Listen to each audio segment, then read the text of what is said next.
तो चलिए आज एंटी ग्रेविटी की दुनिया में थोड़ा और गहरा उतरते हैं। आज हम बात करेंगे एक ऐसी चीज की जो इसके असली पोटेंशियल को अनलॉक करती है, और वो है एमसीपीज।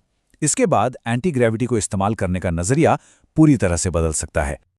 ये आंकड़ा सच में चौंकाने वाला है ना? मतलब ज्यादातर लोग एंटी ग्रेविटी की ताकत का सिर्फ एक छोटा सा हिस्सा ही इस्तेमाल कर रहे हैं। ये तो ऐसा है जैसे हमारे पास एक सुपर कार हो और हम उसे सिर्फ फर्स्ट गियर में चला रहे हों। तो आज हम उसे टॉप गियर में डालने वाले हैं। तो फिर ये छिपी हुई 90% पावर है कहाँ? ये एंटी ग्रेविटी के अंदर नहीं है, बल्कि उसकी दूसरी ऐप से दोस्ती करने की काबिलियत में है। जरा सोचकर देखिए, एंटी ग्रेविटी आपके सारे जरूरी ऐप्स जैसे नोशन, स्लैक या गिटहब सबके साथ मिलकर एक टीम की तरह काम करे। असली गेम चेंजर तो यही है। और इस पूरी टीम को एक साथ लाने की जो चाबी है उसका नाम है एमसीपी। अब इसे समझने का सबसे आसान तरीका यह है कि एमसीपी को ऐप्स की अंग्रेजी मान लिया जाए। जैसे इंग्लिश दुनिया में अलग अलग लोगों को बात करने में मदद करती है, वैसे ही एमसीपीज अलग अलग ऐप्स को एक दूसरे से बात करने में मदद करते हैं। ये एक यूनिवर्सल भाषा है। तो टेक्निकली एमसीपी एक तरह का स्टैंडर्ड है, एक नियम है। पर आसान भाषा में समझें तो ये एक यूनिवर्सल अडेप्टर जैसा है। अब हर ऐप के लिए अलग अलग मुश्किल कनेक्शन बनाने की कोई जरूरत नहीं। बस एक बार एमसीपी में प्लग इन किया और सारे ऐप्स एक दूसरे से जुड़ गए। सिंपल। स्क्रीन पर देखिए, फर्क बिल्कुल साफ है। लेफ्ट साइड में है एमसीपी के बिना की दुनिया, एकदम उलझे हुए तारों का जंजाल, हर ऐप को जोड़ने के लिए एक नया सिरदर्द। और फिर राइट साइड में देखिए, एमसीपी के साथ सब कुछ कितना साफ, कितना ऑर्गेनाइज्ड है। एक सेंट्रल पॉइंट से सब कुछ जुड़ा हुआ है। ये कंफ्यूजन से निकल के सिस्टम में आने जैसा है। अच्छा, थ्योरी तो बहुत हो गई। अब असल में देखते हैं कि ये जादू काम कैसे करता है। चलिए सबसे पहले सबसे आसान तरीके से शुरू करते हैं, यानी नेटिव तरीके से। ये सच में बहुत ही आसान है। बस कुछ ही क्लिक्स की बात है। फोल्डर का मेन्यू खोलना है, एमसीपी स्टोर में जाना है, अपना पसंदीदा ऐप सर्च करना है और बूम! इंस्टॉल पर क्लिक करते ही आपका ऐप एंटी ग्रेविटी से कनेक्ट हो गया। कोई कोडिंग नहीं, कोई झंझट नहीं। कितना बढ़िया है ना?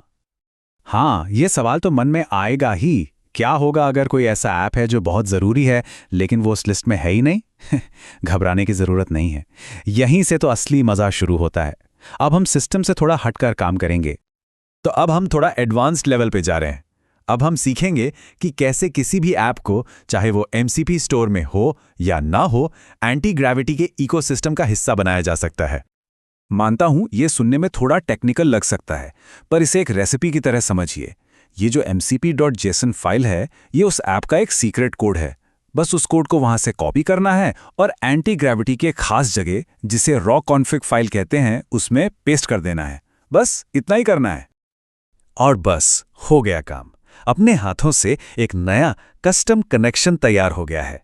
ये उस बड़े से एमसीपी व्हील में एक और स्पोक जोड़ने जैसा है, एक ऐसी स्पोक जो काम करने के पूरे तरीके को बदल सकती है। तो ये सब मेहनत की क्यों? ये कोई टेक्निकल एक्सरसाइज नहीं थी। इसका असली मकसद है अपने काम को ऑटोमेट करने के नए और पावरफुल तरीके खोजना। चलिए देखते हैं कि इस नई सुपर पावर से अब क्या क्या किया जा सकता है। और ये सबसे ज़रूरी पॉइंट है।